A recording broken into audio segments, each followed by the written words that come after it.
हरिहंत सिद्ध सूरी उपाध्याय साधु सर्व अर्थ के प्रकाशी मांगलिक उपकारी हैं।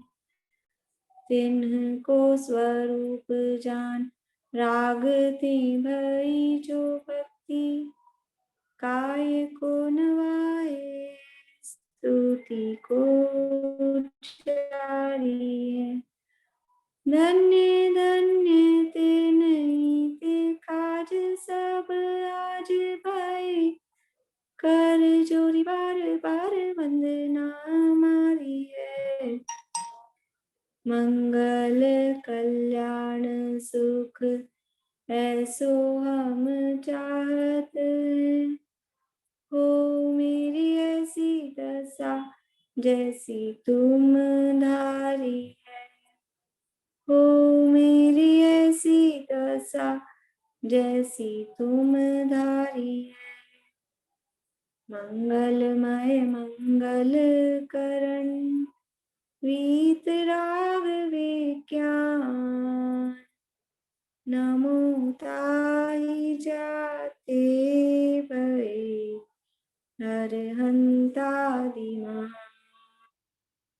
करि मंगल करि ओ महा ग्रंथ करण को काज जाते मिले समाज सब पावे निज पद राज। इस भव तरु का मूल एक जानहु मिथ्या भाव ताको कर निर्मूल अब करिए मोक्ष उपाय करिए मोक्ष उपाय।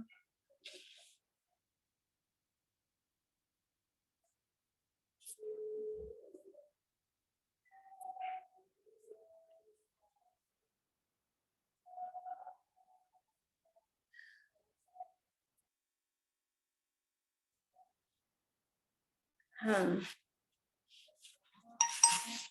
मोक्ष तत्व का अन्यथा रूप प्रकरण अपना यहाँ व्यवहाराभासी मिथ्यादृष्टि के अंतर्गत अपने को देखना है। 7वां अधिकार है और व्यवहाराभासी में धर्म बुद्धि से धर्म धारक व्यवहाराभासी, ये प्रकरण अपन देख रहे हैं रिवीजन में। इसमें मोक्ष तत्व का अन्यथा रूप बोलेंगे। आज आप लोग हैंड रेज करेंगे तो मुझे अच्छा रहेगा देखने में जिनको बोलना है।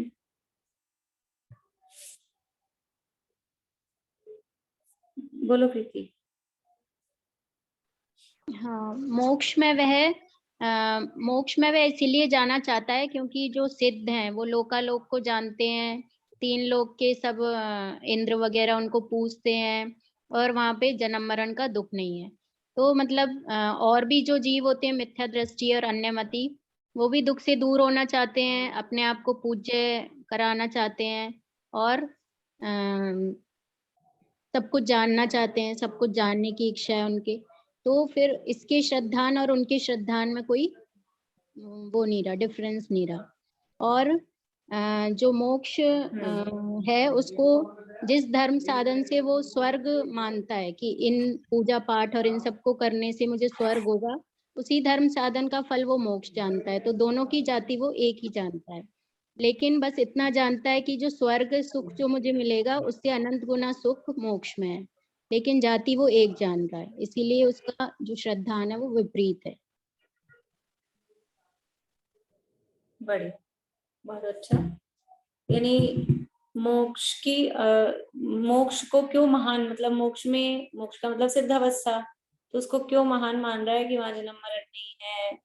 और यानी सुख की दशा है, तो वो सुख की दशा कैसी मान रहा है कि जैसा स्वर्ग में सुख है वैसे अनंत गुना सुख वहां पर होगा। और सिद्ध बन जाएंगे तो हम त्रिलोक पूज्य हो जाएंगे, त्रिलोक पूज्यपना प्रकट हो जाएगा। ऐसा जान के मोक्ष प्राप्त करना चाहता है, ये मोक्ष का स्वरूप मानता है। लेकिन वास्तव में वो सुख की, यानी जो इंद्रिय सुख और अतीन्द्रिय सुख, उसकी जाति नहीं पहचान पा रहा है। स्वर्ग के सुख की जाति अलग है और मोक्ष के सुख की जाति अलग है। ऐसी भिन्नता उसको भासित नहीं होती। यानी जो मेन भूल है कि मोक्ष तत्व के संबंध में जो इंद्रिय सुख है, स्वर्ग का सुख वो इंद्रिय सुख है और मोक्ष का सुख है वो अतीन्द्रिय सुख है। दोनों की एक जाति मानता है, दोनों में भिन्नता नहीं जानता। ये इसकी बेसिक भूल है। तो यहाँ प्रश्न उठाया कि शास्त्र में भी, हाँ बोलिए निशांति। मैं इसके आगे ही बोलना चाहती थी, ईश्वर सुख का कारण तो प्रशस्त राग है और मोक्ष सुख का कारण वीतरागता है। और मोक्ष सुख निराकुल सुख है, वहां समस्त कसायों का अभाव हो गया है, जबकि स्वर्गों में तो 3 चौकड़ी कसाय का सद्भाव पाया जाता है। ये भी एक डिफरेंस है। यानी जाति एक जान रहा है, फिर दोनों का जो कारण है, मोक्ष सुख का कारण क्या और स्वर्ग सुख का कारण, यानी इसका कारण जैसे कहा ना अभी आपने प्रशस्त राग है, यानी एक का कारण तो राग है, कारण मतलब राग पूर्वक वो प्राप्त हो रहा है, और दूसरे का कारण है वीतरागता, मोक्ष का सुख है वो वीतरागता पूर्वक प्राप्त होगा। इसलिए दोनों की जाति एक जान रहा है, जबकि दोनों की जाति अलग है, दोनों के कारण भी अलग अलग हैं। और वास्तव में दोनों का स्वरूप, यह स्वरूप एक आकुलता रूप है, एक निराकुलता रूप है। दोनों का स्वरूप भी अलग अलग है। और किसी को कुछ कहना है?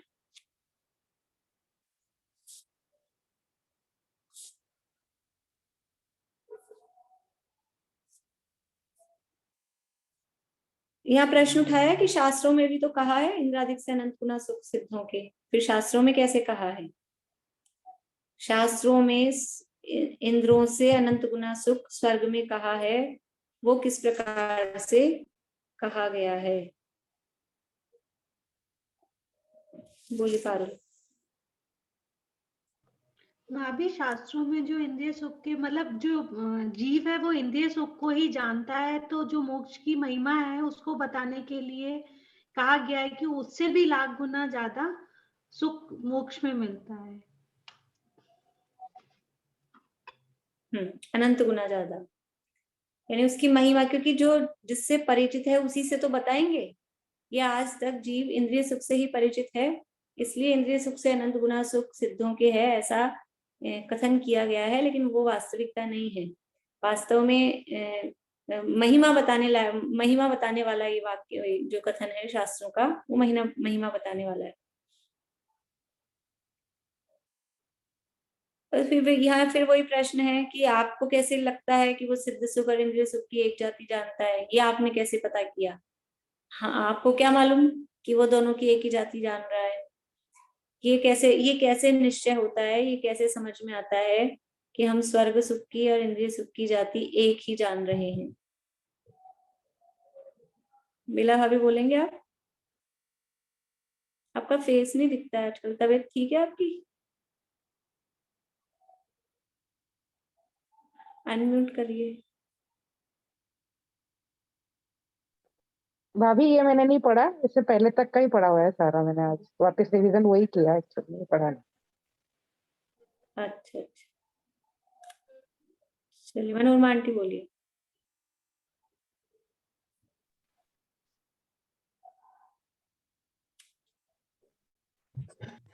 जिस धर्म साधन से का फल स्वर्ग मानता है, उसी धर्म साधन से मोक्ष भी मानता है। दोनों की एक जाति मानता है तो वो सही नहीं है। इससे हमको पता लगता है जिस चीज से वो मान रहा है, जिस चीज से स्वर्ग मिल रहा है, उसी चीज से मोक्ष मिल रहा है। इसका मतलब है जब एक जाति होगी तभी तो एक, यानी जो काम हो रहा है, दो काम हो रहे हैं और कारण उसका एक ही है, इसका मतलब दोनों की जाति एक है, तभी तो वो कारण काम हो रहा है दोनों से। इसलिए जो काम करने से स्वर्ग जा रहे हैं वही काम करने से मोक्ष जा रहे हैं। इसका मतलब स्वर्ग और मोक्ष वो दोनों एक ही रास्ते में, एक ही जाति के हैं। इससे हमको पता लगा कि दोनों की एक जाति जानता है। इस प्रकार से इसको मोक्ष का सच्चा तत्व श्रद्धा नहीं है। और फिर सामान्य रूप से 7 तत्वों का भी सामान्य कंक्लूजन यहाँ किया कि इस प्रकार से उसको 7 तत्वों का ही यथार्थ श्रद्धान नहीं है। जीव जीव आश्रय बंध समर्ण निराम 7 तत्वों का हमने देखा, तो वो 7 ही तत्वों का यथार्थ श्रद्धान उसको नहीं है। और इसकी क्या गलतियां और क्या भूल रहती है, तो वो यहाँ कहा कि सम्यक दृष्टि के 8 अंग कहे हैं उनको पालता है, 25 दोष कहे हैं उनको टालता है, संवेग आदि गुण कहे हैं उनको धारण करता है, लेकिन फिर भी ये सब करने पर भी सच्चा श्रद्धान उसको नहीं होता। इसलिए ये जो लाइन है ना, आत्मज्ञान शून्य तत्वार्थ श्रद्धान कार्यकारी नहीं है, ये 2-3 बार आया है ये बात। आत्मज्ञान शून्य तत्वार्थ श्रद्धान वो कार्यकारी नहीं है, यानी तत्वार्थ श्रद्धान तो किया लेकिन आत्मज्ञान नहीं हुआ, तो वो तत्वार्थ श्रद्धान कुछ मतलब का नहीं है। तो यहाँ तत्वार्थ श्रद्धान का क्या अर्थ? आत्मज्ञान शून्य तत्वार्थ श्रद्धान कार्यकारी नहीं है, तो तत्वार्थ श्रद्धान तो सम्यक दर्शन होता है, फिर यहाँ तत्वार्थ श्रद्धान का क्या मतलब है?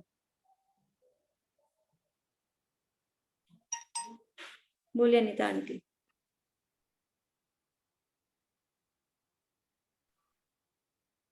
तत्वार्थ श्रद्धान का मतलब है कि उसने तत्वों के नाम तो सीख लिए हैं लेकिन उनका भाव भाषण नहीं हुआ उसको, कि जीव किसे कहते हैं या जीव किसे अलग अलग, वो सब भाव भाषण नहीं है, और नाम उनने ऊपर ऊपर से नाम सीख लिए हैं।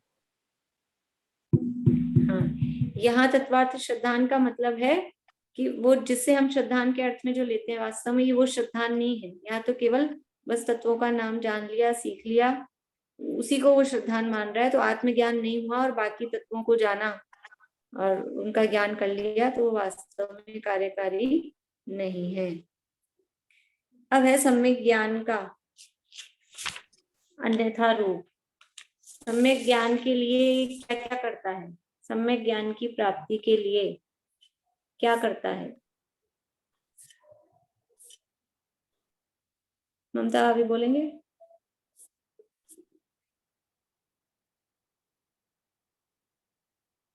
नहीं बोलो, पारुल बोलिए। भाभी, सम्यक दर्शन के लिए शास्त्रों में स्वाध्याय करने को कहा गया है, तो ये स्वाध्याय करता है, सीखता है, पढ़ता है, परंतु वो सिर्फ ऊपरी तौर पे पढ़ता है। जैसे स्वाध्याय कर रहा है तो वो दूसरों को पढ़ाने के लिए स्वाध्याय मतलब करता है, व्याकरण करता है तो अपनी पंडिताई जताने के लिए व्याकरण करता है। और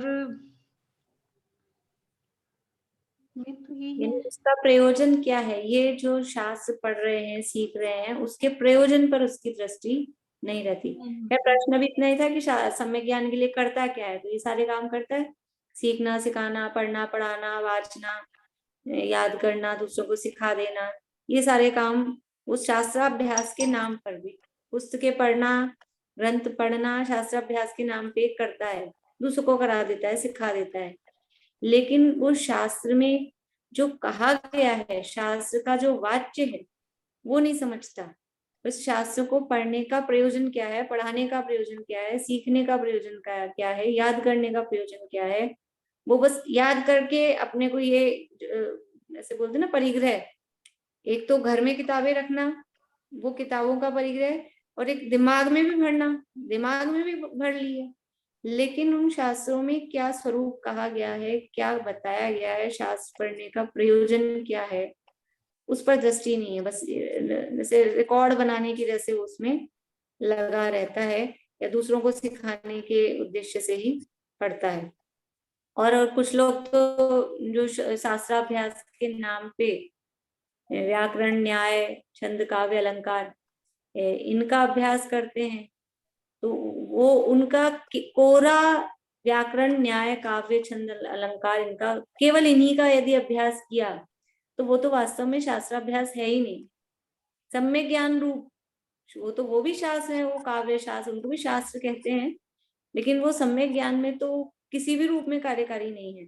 वो तो बस अपना दुनिया में पंडिताई दिखानी है अथवा कोई आजीविका वगैरह चलानी है, उसके लिए वो प्रयोजनभूत है। पर जैन शास्त्रों का अध्ययन करने के साथ में यदि न्याय व्याकरण आदि का अभ्यास करते हैं तो वो थोड़ा बहुत उनका अभ्यास करना कार्यकारी है। क्यों कार्यकारी है? न्याय शास्त्र का अध्ययन करने से क्या होता है? बोले प्रीति। इससे जो आत्महित के जो शास्त्र हैं उनका अर्थ और उनके लक्षण जो हैं वो अच्छे से समझ में आ जाते हैं, तो उसके लिए इसका न्याय व्याकरण का करना जरूरी है। ऐसे महान ग्रंथों के अर्थ लक्षण और परीक्षा, परीक्षा के लिए न्याय को जानना, कि कहा ना परीक्षा रहित आज्ञानुसारी, उसमें परीक्षा की मुख्यता दी। तो परीक्षा की जो चीज है, परीक्षा मतलब जो है वो न्याय के अंतर्गत आती है। तो न्याय शास्त्र के माध्यम से परीक्षा भी यथावत तभी कर पाएंगे। तर्क, ये जो भी चीजें हैं तर्क लगाएंगे तभी उसकी परीक्षा होगी, और लक्षण से, तर्क से, इन सब से। तो लक्षण परीक्षा आदि वो न्याय के बिना अच्छे से नहीं हो पाते हैं। व्याकरण के बिना, व्याकरण का अभ्यास करने से क्या फायदा है? निशा आंटी। आत्महित के शास्त्रों का अर्थ समझने के लिए शब्दों का अर्थ समझना होगा, और उनको समझे बगैर, व्याकरण को जाने बगैर शब्दों का सही अर्थ भाषित नहीं। बढ़िया। व्याकरण नहीं समझेंगे तो शब्दों का अर्थ बराबर सही, जैसे वो है ना अपने वो भी सूत्र था, दो पकवाहारा, तो उसमें वधु वधु वधु कर देते हैं, फिर वो वधु का कोई अर्थ ही नहीं। बहुत सारे इसी तरह के होते हैं सूत्र। तो थोड़ी सी भी व्याकरण नहीं जानेंगे तो समझ में नहीं आएगा किस शब्द को किसके साथ लगाना है, किसके साथ मिलाना है, किसके साथ नहीं मिलाना है। तो थोड़ा बहुत वो व्याकरण के जो ज्ञान है, उस व्याकरण के ज्ञान से शब्दों का अर्थ समझ में आता है। लेकिन आचार्यों ने ऐसे शास्त्र क्यों नहीं बनाए कि हमको ज्यादा व्याकरण वगैरह पढ़नी ही नहीं पड़ती, सीधे सीधे भाषा में लिख देते, जैसे अपने बोलचाल की भाषा होती है उसी भाषा में लिख देते, तो क्या दिक्कत थी? इतने कठिन कठिन शास्त्र क्यों बनाए आचार्यों ने? और लोग अगर जवाब देने के इच्छुक हैं तो हाथ खड़ा करें, तो मुझे समझ में आएगा। नहीं मुझे पता नहीं। ममता अभी बोलिए। व्याकरण के बिना शब्दार्थ यथावत भाषित नहीं होते। न्याय बिना लक्षण, परीक्षा आदि यथार्थ भाषित नहीं। प्रश्न क्या है?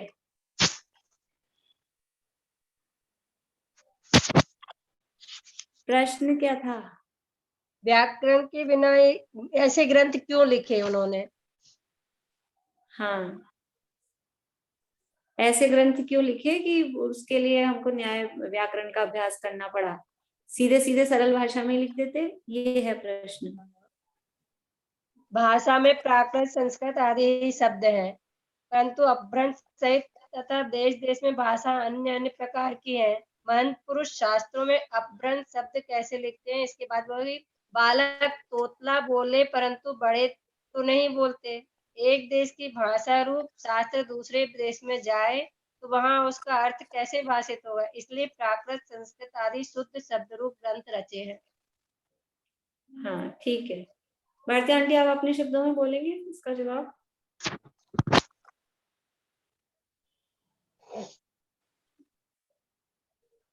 अनम्यूट करिए, अनम्यूट करिए। आप लोग खुद कर सकते हैं, मैंने बताया आवाज। जैसे वो था ना, जो स्वस्ति बोलते हैं तो उसको उसकी भाषा में समझाना पड़ता है, तो ऐसे दूसरे देशों में ये संस्कृत और अपभ्रंश की भाषा समझ में आएगी। जैसे बच्चा तोतला बोलेगा तो हम तोतला तो में नहीं लिख सकते ना।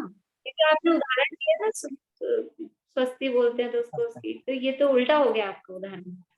नहीं, जो हमको जो समझाना उससे उल्टा गया। हाँ नहीं, क्योंकि जैसे ये संस्कृत और अपभ्रंश में सब शुद्ध शब्द है, तो वो सब जगह समझ में आते हैं। तो आज जैसे ये तो नहीं कि बच्चे को बच्चा अगर तोतला बोल रहा है तो हम तोतले ही लैंग्वेज में, तोतली भाषा में ही लिखेंगे। इसीलिए तो यही है ना, सब जगह समझ में नहीं आते संस्कृत प्राकृत के शब्द, सब जगह समझ में नहीं आते, कठिन लगते हैं। इसीलिए तो व्याकरण का ज्ञान जरूरी है। प्रश्न प्रश्न नहीं, मैं ये था गलत हूँ। कि उन्होंने सरल भाषा में क्यों नहीं लिखे? पुण्यम आंटी बोलिए। संस्कृत प्राकृत भाषा में जो ग्रंथ लिखे गए हैं तो सभी जगह ये भाषा चल सकती है, सभी जीवों को समझ में आ जाएंगी।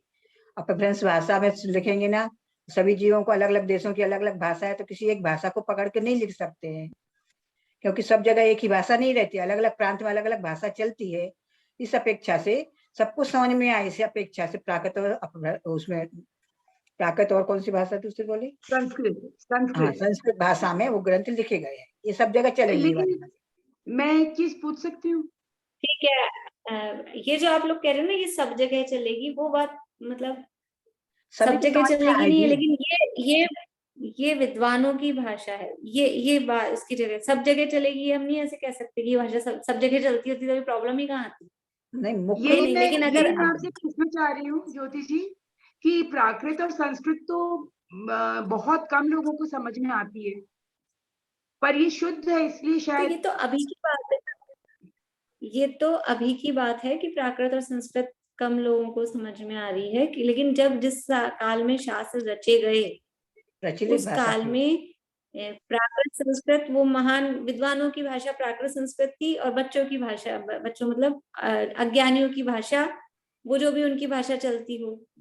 तो अब जैसे अपने अपने घरों में सबके जो गुजराती लोग हैं उनके घर में वो सब गुजराती बोलते हैं, इधर राजस्थान में मारवाड़ी बोलते हैं, तो यदि कोई राजस्थानी व्यक्ति शास्त्र लिखेगा तो वो मारवाड़ी में लिखेगा, यदि गुजराती व्यक्ति गुजराती में लिखेगा तो वो केवल एक गुजरात तक चलेगी।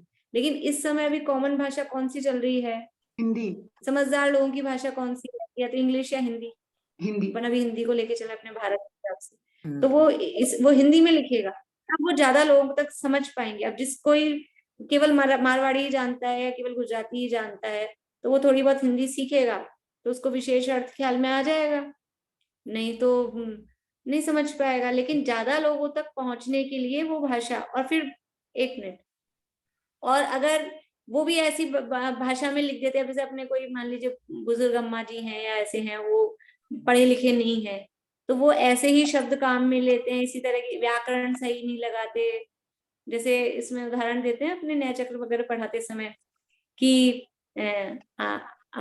अपन ऐसे बोले कि ये इधर चलता है एमपी साइड में, देखो आपके लिए आप हमारे लिए ये काम कर दो, मतलब हमारे लिए मतलब हमें ये काम करना है, उसके लिए वो ये लगाते हैं, मेरे लिए नहीं। वो समझ लीजिए जैसे अपने बंगाली लोग होती हैं, अब हमारे यहाँ काम वाम करने जो आते हैं सर्वेंट वगैरह बंगाली हैं, वो ऐसे बोलती हैं खुद को, स्त्री है, स्त्री तो ऐसे बोलेगी मैं कल नहीं आऊंगा, मैं आज जा रहा हूँ, ऐसे करके बोलेंगी। और अपने बेटे बोलेंगी वो आएगी, वो अभी आएगी, वो खाना खाएगी, मतलब पुल्लिंग के साथ स्त्रीलिंग लगाते हैं, स्त्रीलिंग के साथ पुल्लिंग लगाते हैं। तो यदि वो क्योंकि बंगाली है, वो मतलब समझ लीजिए अज्ञानी लोग हैं और वो इस चीज को समझ रहे हैं, तो क्या हम कोई शास्त्र लिखे विद्वान लोग तो हम भी ऐसे लिख दें कि सीता तो जाएगा और राम आएगी तो वो उचित नहीं है ना। इसलिए ये आचार्यों ने संस्कृत प्राकृत यानी जिसमें न्याय व्याकरण समझना पड़े उस भाषा में क्यों लिखे कि एक तो ये भाषा उस समय चलती थी और विद्वानों में वो भाषा चलती थी, और बाकी कहीं की थोड़े थोड़े गांवों में भाषा बदलती रहती थी, वो वाली भाषा में लिखते तो वो बहुत ज्यादा लोगों तक वो नहीं पहुंच पाती, इसलिए उन्होंने ये शास्त्र लिखे हैं। अब बोलिए कौन हैंड रेज कर रहे हैं? भारती आंटी पहले आप बोलिए। ये मैं कह रही थी कि प्राकृत और संस्कृत तो उस समय भी बहुत लोगों को तो नहीं समझ में आती होगी क्योंकि डिफिकल्ट था, और उस समय भी वो विद्वान लोगों की आप कह रहे हैं भाषा। और दूसरी बात मोक्ष नहीं, आप कैसे कह सकते, ये बात आप कैसे कह सकते कि लोगों को नहीं समझ में आती थी उस समय? विद्वानों की भाषा उस समय प्राकृत संस्कृत बोलचाल की भाषा थी पहले थी, प्राकृत बोलचाल की भाषा थी, संस्कृत की भाषा थी, उसका ही अपभ्रंश बना। संस्कृत भाषा विद्वानों की भाषा थी, प्राकृत भाषा बोलचाल की भाषा थी। तो हमारे आचार्यों ने प्राकृत भाषा में भी लिखे हैं, संस्कृत भाषा में भी लिखे हैं, दोनों तरह से लिखे हैं, लेकिन उस समय वही भाषा चलती थी। मोक्ष मार्ग प्रकाशक उन्होंने ढूंढारी में लिखी ना। तो वो तो ढूंढारी में लिखा है उसमें शब्द, ये दादा ने सिद्ध किया है, शब्द उसमें ढूंढारी के हैं लेकिन व्याकरण उसमें ब्रज भाषा की खड़ी बोली की है, जो उसमें व्याकरण लगाई है वो उसी की लगाई है, इसलिए वो ढूंढारी में नहीं है, वो ब्रज भाषा में। मोक्षा प्रकाशक ग्रंथ वो ब्रज भाषा में उस समय वही चलते थे। ये तो ऐसी हिंदी का तो डेवलपमेंट ही अभी हुआ है, वो डेवलप ही नहीं हुई थी। बोली भी नहीं आंटी, अनम्यूट कर लीजिए आप।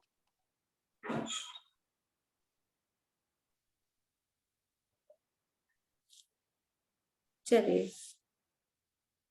फिर कहेंगे अगर ऐसा है जैसे भी आपने कहा ना कि फिर ये सरल भाषा में क्यों बना रहे हैं, कि अब और काल दोष हो गया। उस समय संस्कृत और प्राकृत चलती थी, सामान्य जनता प्राकृत समझती थी और विशेष लोग जो थे वो संस्कृत समझते थे।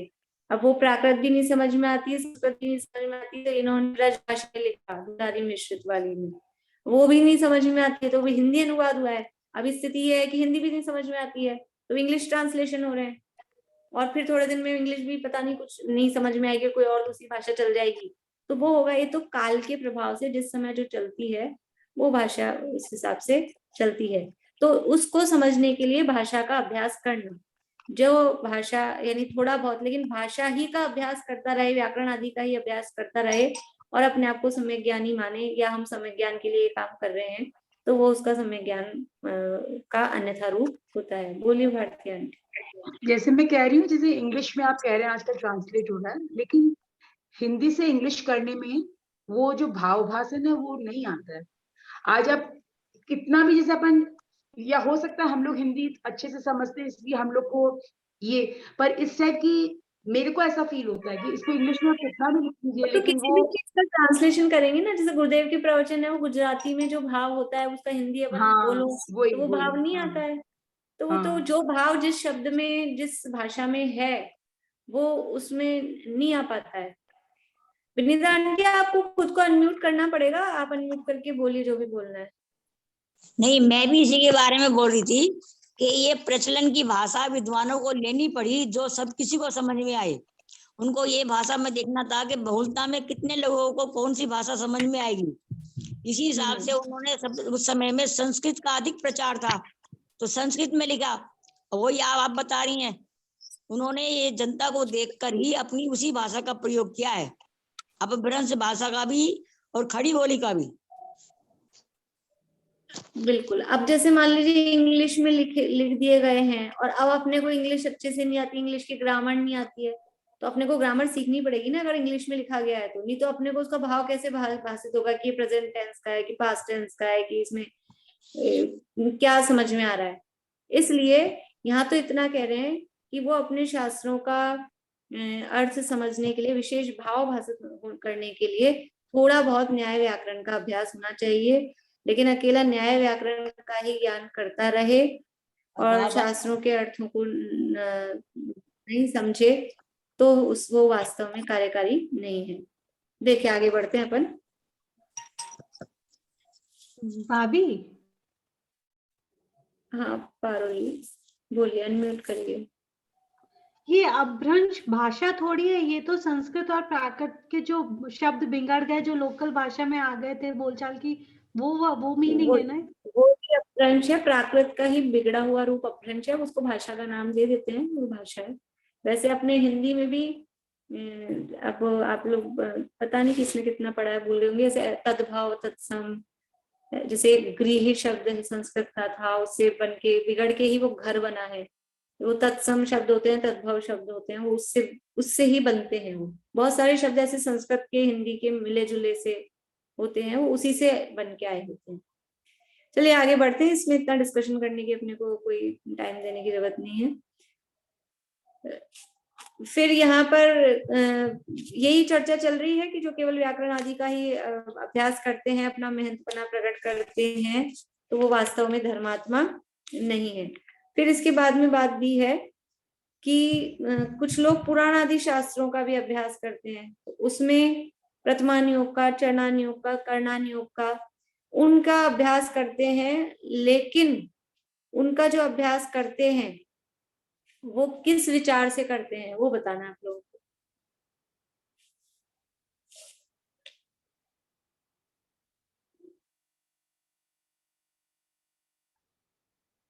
बोल रही हो प्रीति? भाभी क्या क्वेश्चन है, मैं सुन नहीं पाई। जो अनुयोगों का अभ्यास करते हैं, प्रथमान योग, चरणान योग, कर्णान योग का, उसके अंतर्गत क्या गड़बड़ होती है? हाँ, प्रथमान योग का जो अभ्यास करते हैं वो केवल उसको पढ़ लेते हैं, लेकिन उसमें जो प्रयोजन है वीतराग भाव का वो उनको मतलब भाषित नहीं होता।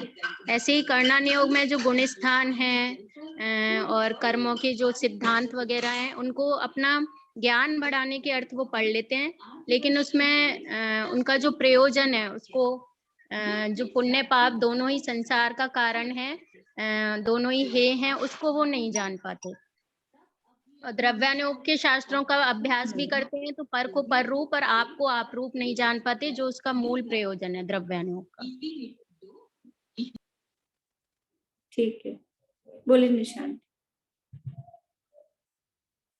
निशांत। और चरणानी योग का जब वो अध्ययन करता है तो वो अशुभ कर्म को पाप का कारण जान के छोड़ना, अशुभ प्रवृत्ति को पाप का कारण जान के छोड़ना चाहता है, शुभ प्रवृत्ति को पुण्य का कारण जान के पर शुभ में आचरण करना चाहता है क्योंकि उससे पुण्य बंद होता है, पर उसने शुभ और अशुभ दोनों से ही बंद होता है, इस चीज को नहीं समझा चरणानी योग पढ़ के, तो खाली क्रिया में ही लग जाता है, जबकि फल क्रिया का नहीं लगता, परिणाम का लगता है। पर सच्चा तत्व ज्ञान तो ज्यों का त्यों श्रद्धान करे तब होता है, और वो द्रव्यानुयोग के अध्ययन से ही हो पाएगा। द्रव्यानुयोग का अध्ययन करे और जैसे प्रीति ने बताया कि आपको आप रूप जाने और पर को पर रूप जाने, तभी सच्चा तत्व श्रद्धान होगा। तो उसके प्रयोजन पर तो दृष्टि है नहीं, ज्ञान बढ़ाने में ही लग जाता है। बढ़िया। यानी जो प्रथमान योग में पुण्य पाप का फल दिखाया गया, चरणान योग में क्रियाओं का, पुण्य क्रिया पाप क्रिया का बताया गया, और कर्णान योग में गुणस्थान, मार्गस्थान, तीन लोक का वर्णन, ये सारी चर्चा जो आती है, इनका प्रयोजन नहीं जानता। उसमें भी इष्टनिष्ठ, पाप बुरा है, पुण्य भला है।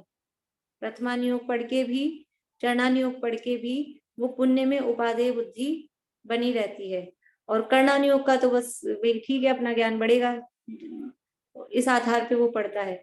तो ठीक है, द्रव्यान योग पढ़े, द्रव्यान योग पढ़ के भी जो मूल प्रयोजन है कि भेद विज्ञान का, वीतरागता का, द्रव्यान योग पढ़ के भी, जैसे पीछे कहा था ना जीवादित तत्व संबंधी भूल में, कि भेद प्रभेद जान लिए, इतने जीव के हैं, ये हैं, द्रव्य के भेद हैं, तत्वों के नाम हैं, ये सब जान लेता है, लेकिन उसमें मूल प्रयोजन जान के श्रद्धान नहीं करता है। इस प्रकार से सम्यक ज्ञान का समझ लीजिए अन्यथा रूप में इसकी ये गलतियां रहती है। फिर यहाँ उदाहरण दिया है, 11 अंग तक भी पढ़े तथापि सिद्धि नहीं होती है।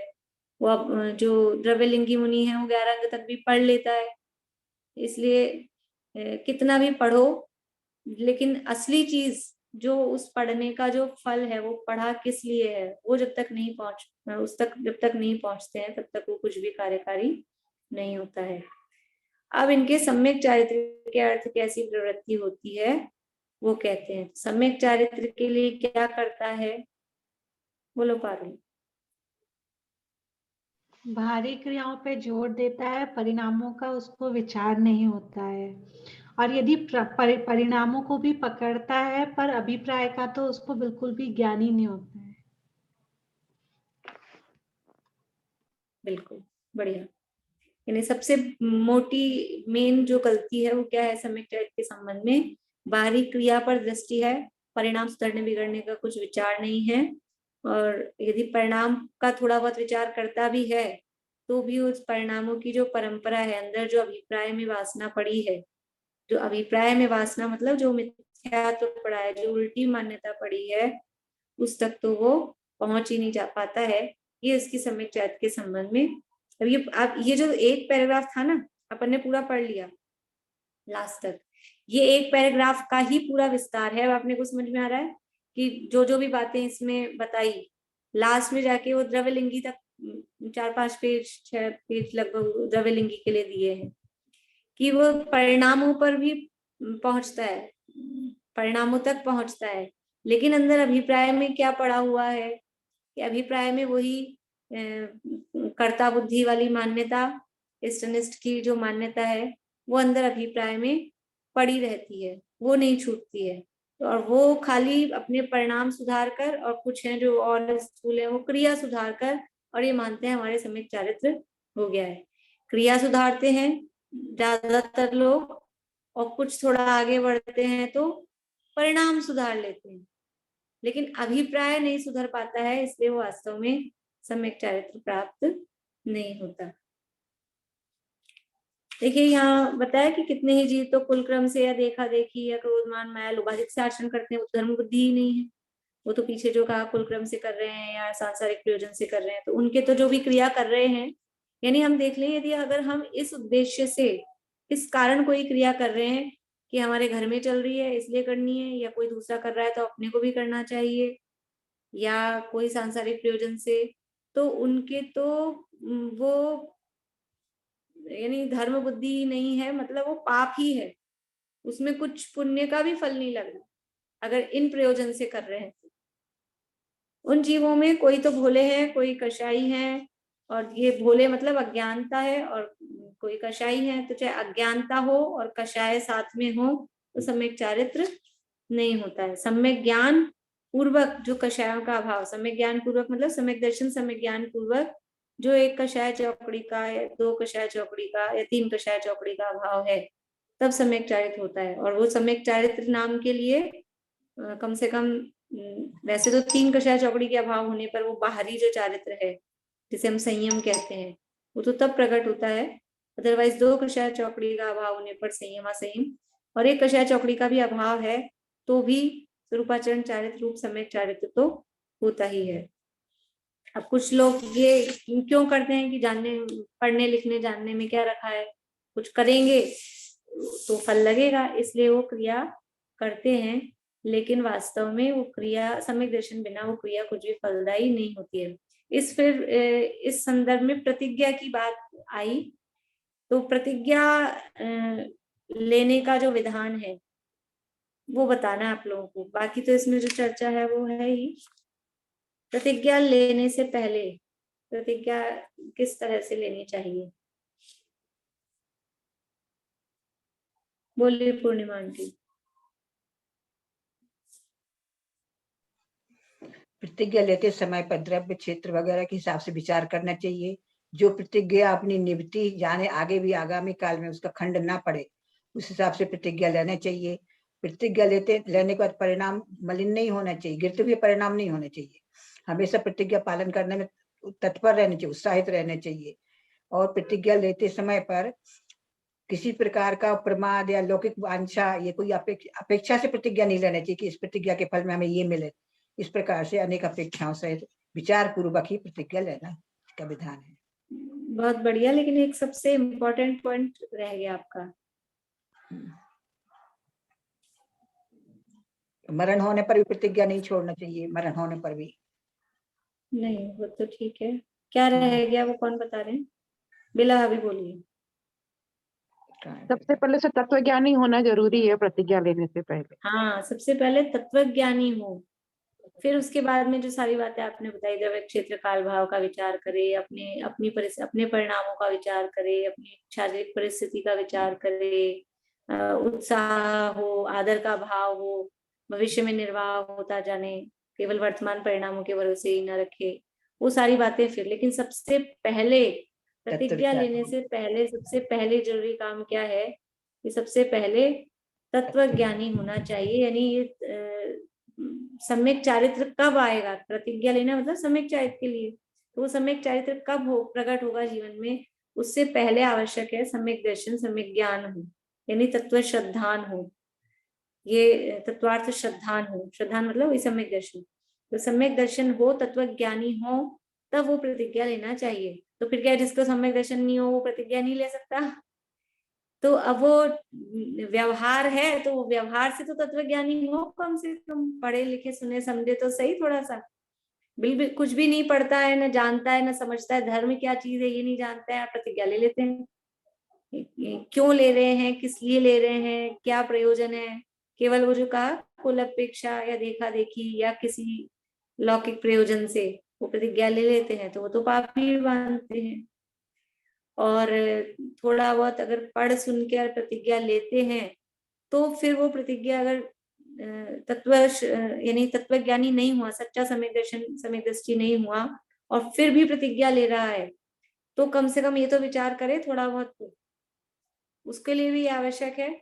लेकिन वास्तव में सच्ची प्रतिज्ञा कब होती है?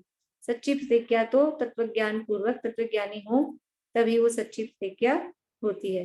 तो ये अपन ने जो प्रश्न उठाया ना वो नीचे दिया कि चांडाल आदि ने प्रतिज्ञा की थी, उनके थोड़ी ना इतना विचार था कि बस वो प्रतिज्ञा के प्रति दृढ़ता कि हम मर भी जाएंगे तो नहीं छोड़ेंगे, और ऐसा श्रद्धान, ये दृढ़ श्रद्धान वो ही उसके उनकी जो प्रथमान योग में जो बड़ाई लिखी ना, मतलब उनकी जो प्रशंसा लिखी चांडाल आदि की, कोई जरूरी नहीं उस समय कोई सम्यक दर्शन हो गया उसको चांडाल को, लेकिन उसको इतना विश्वास कि नहीं मुनिराज ने मुझे नियम दिलाया है और मुझे ये नहीं छोड़ना है, यही विश्वास, ये चीज सच्ची, तभी तो नहीं छोड़ेगा। कोई व्यक्ति कब नहीं छोड़ेगा?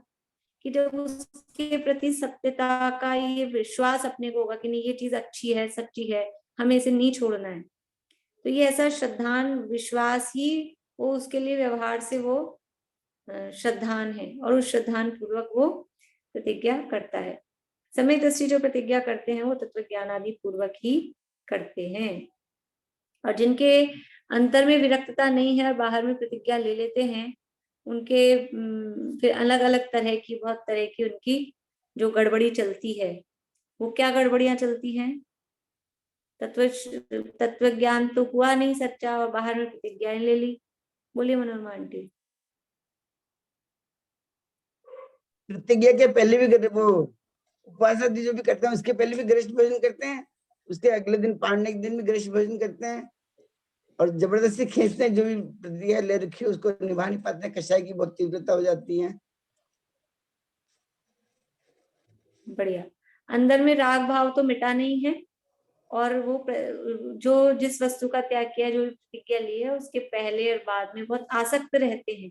अंदर राग भाव नहीं मिटता है, और आसक्ति पूर्वक उन कार्यों में फिर बाद में अथवा पहले आसक्ति पूर्वक प्रवर्तते हैं।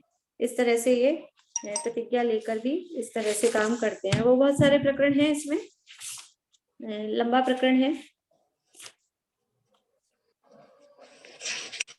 और क्या क्या उनकी प्रवृत्तियां रहती है, अपन ने इनके पॉइंट्स बनाए थे कितने तरह के अलग अलग। कुछ पॉइंट्स कोई बोलेंगे इनमें से कि किस किस तरह की उनकी प्रवृत्ति रहती है?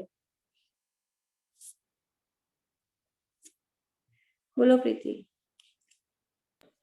या तो बहुत बड़ी प्रतिज्ञा लेकर उसको अंदर विषय का शायद वासना मिटी नहीं है तो उसको खींचतान करके और फिर उसको निभाते हैं अंदर में दुखी होकर, या फिर उस आगे पीछे उसके बहुत आसक्त होकर प्रवर्तते हैं, या फिर बिल्कुल नहीं निपटी है तो फिर उसको तोड़ ही देते हैं।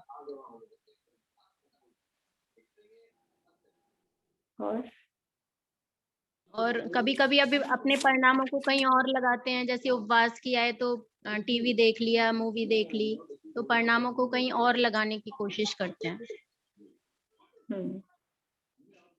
और कभी किसी धर्म के किसी अंग को मुख्य करते हैं, कभी किसी अंग को मुख्य करते हैं, कभी कहीं बहुत पैसा खर्च कर देते हैं, कहीं बिल्कुल दान नहीं देते हैं। इस तरह की जो बातें अपन ने देखी थी। और बोलेंगे कोई? और इसके अलावा जैसे पानी प्यास लगे तो पानी तो पानी के उपचार। ममता भाभी आप बोलिए। कोई क्रिया तो बड़े अंगीकार करते हैं और कोई हीन क्रिया करते हैं। जैसे कोई तो बहुत महाव्रत ले लिया और कोई कुछ नहीं किया, छोटी सी करते हैं। ठीक है, ममता अभी बोल रहे हैं, बोलिए। प्रतिज्ञा में जब दुख होता है, उसके परिणाम लगाने, उसको उस दुखी होकर परिणाम बदलने के लिए वह अवलंबन लेता है उपवास में, कि जुआ खेलना, ताश खेलना, टीवी खेलना, ऐसे भी कार्य करता है वो। बढ़िया। जो द्रव्यलिंगी है, द्रव्यलिंगी जो मुनि है, वो उनके धर्म साधन में किस प्रकार से अन्यथापना होता है। द्रव्यलिंगी मुनि किस प्रकार से अन्यथा धर्म साधन करते हैं।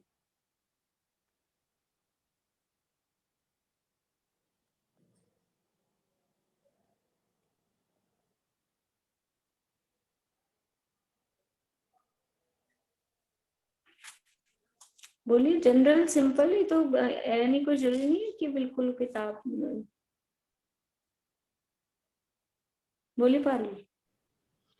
भाभी, जो देवलिंगी मुनिराज होते हैं उनके आचरण बहुत अच्छे होते हैं, सारे ही वो परिचय रहते हैं, सभी मतलब महाव्रत आदि सभी का पूर्ण रूप से पालन करते हैं, और उनको कोई ऐसी लोभ स्वर्ग आदि का या सांसारिक प्रयोजन की इच्छा भी नहीं होती है, परंतु अंदर में उनके वो जो राग द्वेष है वो नहीं मिटा होता है। वो कर्तव्य बुद्धि होती है उनकी कि मैं मुनिराज हूं, इसलिए मुझे ये सहना है या मुझे इनका पालन करना है, ईर्ष्या समिति आदि का पालन करना है। और वो यानी अंदर ठीक है, मेन बात वही है कि कर्ता बुद्धि नहीं मिटी है, और अपने ये जो शरीर में अहम बुद्धि, शरीर का कर्ता, शरीर की क्रिया का कर्ता, ये जो भी क्रियाएं हो रही है पंच महाव्रत की, समिति पालन की, इनका कर्ता मैं हूँ, तो कर्ता बुद्धि नहीं मिटती है। क्रियाएं तो बराबर करता है, लेकिन वो कर्ता बुद्धि नहीं मिट पाती है। और ये सब क्रियाएं करते हुए देखिए मानता यहाँ, कि मैं मोक्ष साधना कर रहा हूँ। इन सब क्रियाओं को करते हुए वो मानता है कि ये सब क्रियाएं मोक्ष मार्ग रूप है और मैं इससे मोक्ष प्राप्त करूंगा, ऐसी उसकी मान्यता में गलत है। हाँ, मतलब वो खाली ये क्रियाएं करने से मुझे मोक्ष हो जाएगा, ऐसा वो मानते हैं।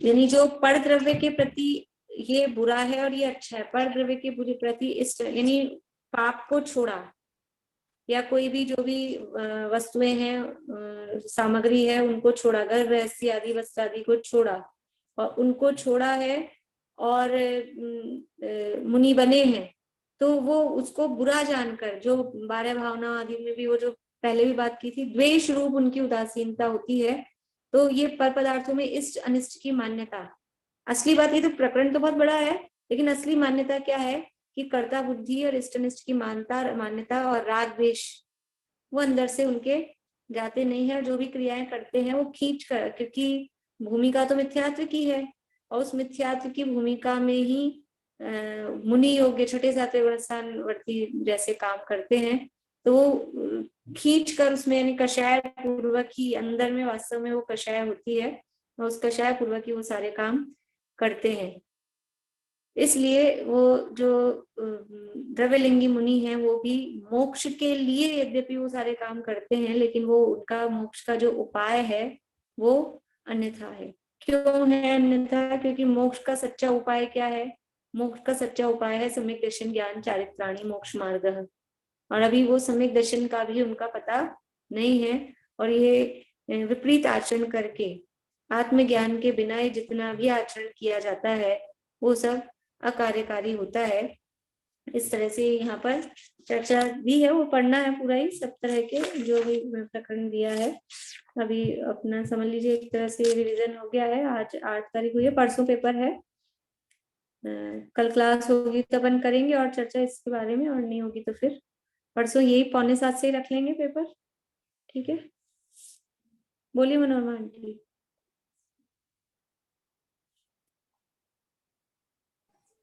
अनम्यूट करिए। उत्थापन किसको कहते हैं? क्या चीज? उत्थापन।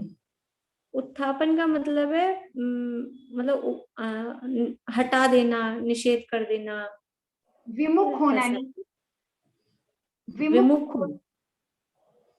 जैसे कि सच्चे मोक्ष मार्ग का तो उत्थापन कर दिया, ऐसा अगर लाइन अपन बोलेंगे तो उत्थापन कर दिया, नहीं उसको तो हटा दिया, वो तो रहा नहीं।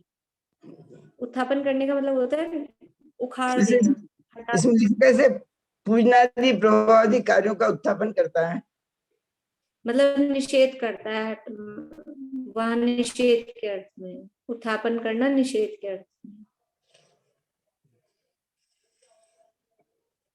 और किसी को कुछ पूछना है?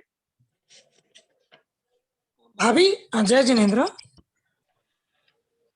हाँ भाभी हाँ, पेज नंबर 242 पे हाँ अर्थ अर्थ का जरा थोड़ा बता दीजिए। मोक्ष से आप पैराग्राफ या है थोड़ा सा बोलिए जी, बस बुक है ना उसमें पेज नंबर अलग है। 242 पेज पे जो समय सर कलश के नीचे जो अर्थ है ना, उसका थोड़ा बता दीजिए। ये 142 नंबर का कलश, क्लिश्यंताम स्वयमेव। हाँ हाँ हाँ यही वाला है ना? हाँ मेरी बुक में पेज नंबर अलग है इसलिए। हाँ हाँ भाभी हाँ, ठीक है। कलश 142 का ये है क्लिश्यंताम स्वयमेव दुष्कर्तरे मोक्षोन्मुखे कर्म भी, यानी क्लेश पाओ कितना अपने आप, स्वयमेव यानी स्वयं ही, दुष्कर्तर कठिन से कठिन क्लेश कर, मतलब तप करो, लेकिन और वो तप करके क्लेश पाओ मतलब कष्ट सहो, तो भी मोक्षोन्मुख, वो मोक्ष के उन्मुख है, मोक्ष के सन्मुख नहीं है, मोक्ष से विमुख है, मोक्ष उसको पीठ दिखा रहा है, यानी मोक्ष से दूर जा रहा है। उन्मुख का अर्थ है उससे विपरीत है। कितने ही कठिन से कठिन तप करके क्लेश भी पाओ, दुख भी पाओ, तो भी वो मोक्ष के सन्मुख नहीं है। ये तो कहा अन्य मतियों के लिए। और क्लिश्यंताम च परे महाव्रत तपो भारेण भग्नाश्चिरम, और लंबे काल तक महाव्रत आदि का भी, महाव्रत का पालन करो, तप तपो, उसके भार को सहो, तो भी वो वास्तव में मोक्ष से विमुखी है। मतलब क्या हुआ कि मोक्ष से परान्मुख ऐसे अति कठिन पंचाग्नि तप तपो या महाव्रत आदि पालो, तो भी आप दुख ही पाओगे, वो क्लेश का ही कारण है, वो मोक्ष का कारण नहीं बनेगा। साक्षान मोक्ष मिदम निरामय पदम संवेद्य मानम स्वयं, लेकिन जो साक्षात मोक्ष रूप जो है वो निरामय, यानी जो आमय शब्द का अर्थ होता है रोग, तो संपूर्ण रोगों से, रोग आदि से रहित, जन्म मरण जरा ये सब रोग ही हैं, तो रोगों से रहित ये जो मोक्ष का पद है, वो कैसे प्राप्त होता है? वो कैसे प्राप्त होता है कि ज्ञानम ज्ञान गुणम बिना कथमपि प्राप्तुम क्षमन्ते नहीं। वो ज्ञान जो है मोक्ष पद है, ज्ञानम यानी वो ज्ञान पद या मोक्ष पद, वो ज्ञान गुण के बिना वो प्राप्त नहीं होता है। इसका पद्यानुवाद है, वो सरल है, उससे समझ में आ जाएगा। पंचाग्नि तपिया महाव्रत कुछ भी करो सिद्धि नहीं, जाने बिना निज आत्मा जिनवर कहीं सब व्यर्थ है।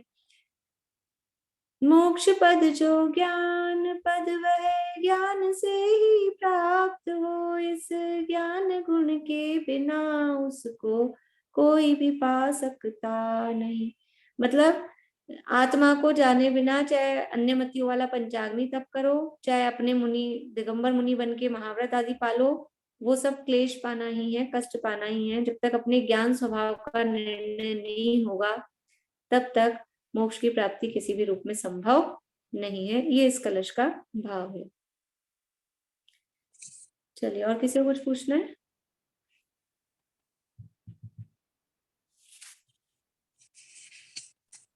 तेरे प्रकार का चारित्र कौन सा है? 5 महाव्रत, 5 समिति, 3 गुप्ती। ठीक है, और किसी को कुछ पूछना है तो अनम्यूट करके बोल लीजिए। कल द्रव्य संग्रह की क्लास होगी कि नहीं? वैसे तो होगी, और नहीं तो फिर मैं मैसेज डाल दूंगी। ठीक। ठीक। जिनवाणी विनीता आंटी, आपको बोलना है कुछ? अनम्यूट करके बोलिए।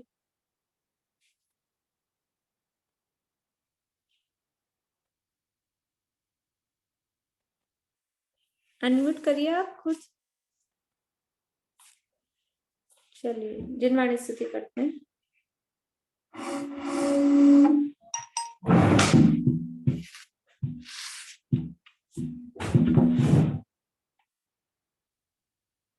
तुम हो अचेलक पार्श्व प्रभु वस्त्राद आदि सब परित्याग कर तुम वीत रागी हो गए, रागादि भाव निवार कर तुमने बताया जगत को प्रत्येक कण स्वाधीन, करता न धरता कोई है, अणु अणु स्वयं